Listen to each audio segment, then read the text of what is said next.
May gabi sa tanang mga kaigsuonan ug kahigalaan dinhi sa One Voice Christian Fellowship sa Dakbayan sa Iligan ug sa tanang mga makasabot sa pinulungang Cebuano sa Herald of Grace Covenant Bible Church sa Dakbayan sa Dasmariñas, probinsya sa Cavite ug sa tanang mga nagasunod sa atong buluhaton, Luzon, Visayas ug Mindanao ug sa nagkalain-laing dapit dinhi sa kalibutan. Welcome sa atong panagtigom diha sa mga pag-ampo apan sa dili pa tuguti nga makapamalandong kita sa pulong sa Ginoo sa hamubo nga pamaagi.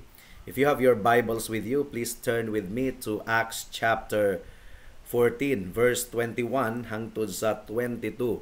Mga Buhat kapitulo 14 bersikulo 21 hangtod sa 22. Ang giingon dinhi: Human nilang nawali ang ebanghelyo niadtong Syudara ug nakatigom og daghang mga tinun-an. Mibalik sila sa Listra ug sa Iconium ug sa Antioch nga gipalig-on ang mga kalag sa mga disipulo nga nagdasig kanila nga magpadayon diha sa pagtuo ug nag-ingon nga pinaagi sa daghang kalisdanan kinahanglang musulod kita sa gingharian sa Dios. Through much tribulation we enter the kingdom of God. May the Lord bless the short meditation of His word tonight. Daghan kaayong mga tawo niining kalibutan nga nawad-an og kadasig, na discouraged. Nawad-an na sila og gana sa kinabuhi, ug kung ang usa ka tawo nawad-an na og kadasig, bugat kayo ang pamati sa kinabuhi. Bisan pa ang pagbangon gikan sa higdaanan sa matag adlaw, bugat kayo sa nga tanan, mga kaigsuonan. Na walay duda, daghan kayong mga butang niining kalibutan nga atong mahibalag, atong masinatian, nga very discouraging, makapawala sa kadasig. Daghang mga kalisod nga kinahanglan nga atong pagaantuson, daghang mga pagkadismaya, mga disappointments nga kinahanglang atong sagubangon. Dunay tay mga expectations at times, mga nindot kaayo nga mga expectations unta, and then all of the sudden dunay nahitabo nga nakapapugong sa atong expectations. Baliktad hinuon nga ang nahitabo. And then dunay mga kaaway sa mga Kristohanon, dunay mga hostile enemies nga mubabag sa atong dalan or dili na gyud makatingala mga kaigsuonan nga ang mga katawhan sa Ginoo sometimes ma-discouraged.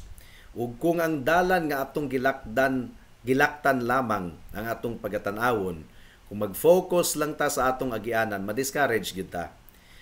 Pero kung muhangad kita, i-expand nato ang atong pananaw, muyahat kita sa itaas, adunay pinasahi nga kadasig nga atong makuha or mabatunan gikan sa Ginoo. Now, pipila ka mga rason nganong ang mga Christians dili gayud kinahanglan nga ma-discouraged or mawad-an og kadasig bisan pa sa mga kalisod nga nahitabo niining kalibutan, is that ang pulong sa Ginoo nag-inform kanato nga mo kini pamaagi sa Dios. Mo na giingon sa atong teksto, through much tribulation we enter the kingdom of God. Pinaagi sa daghang kalisdanan kinahanglang musulod kita sa gingharian sa Dios. So this is God's way. Mo kini ang pamaagi sa Ginoo sa atong journey niining kalibutana. Sa atong pagpanaw niining kalibutana, adisir kita musulod sa gingharian sa Dios or musulod ngadto sa kahimayaan.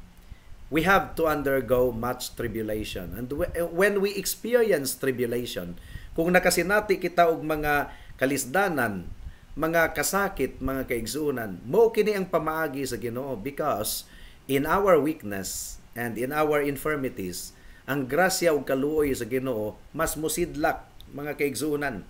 Ug ang Dios naga-lead kanato, nagagiya kanato, nagauban kanato. And because the leading of God always leads to heaven, kinahanglan nga mahimo kitang willing nga muantos sa mga kalisod ug musalig sa Dios. Tungod kay nagsaad siya nga dili kita niya biyaan ug dili usab kita niya pasagdahan. Sa atong mga pag-ampo niining takna sa kagabhion, atong i-focus ang atong pananaw dili sa kalisod nga atong giagian, dili sa dalan nga atong giagian per se, kundi sa gahom sa Dios, sa kusog sa Dios, sa pamaagi sa Ginoo, sa kaalam sa Ginoo nga mas labaw pa kaysa atong kaalam.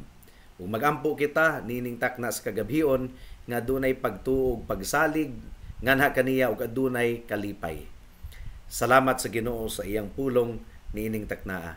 Magampo kita.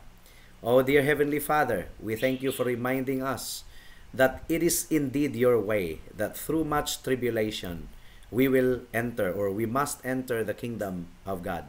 There could be no other way. Wala nay laing pamaagi sa among pagsulod sa imong gingharian kundi ang makasinati kami og mga kalisdanan ug mga kalisod, because in that or through those trials and tribulations mahimong musidlak og duro ang imong grasya ug kaluoy.